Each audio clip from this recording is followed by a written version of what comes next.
We got our first one in 2016. We already knew about it, and we already knew we wanted one because it helps in so many avenues. Eliminates, the trash going everywhere. It helps with cleanup. It takes somebody's spot almost, but it pays for itself over time very quickly, I feel. And then like one of our promises is basically having one of these on site for each job. No other company around here really has that promise to have one of these on each of the sites that it's capable to be out there and actually run on. But we have 6 of these plus the 7,000, so we're very much capable to be able to put one of these on each job site that it's able to run on. We love what it does, the capabilities it has. I mean, it's more than just catching trash.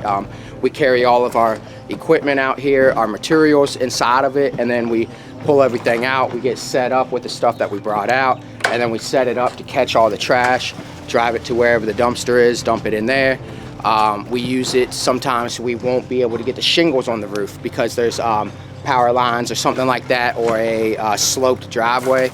So we can't get the crane to get the shingles on the roof. Well, we try to make these guys' lives as easy as we can, and make the process as efficient as we can.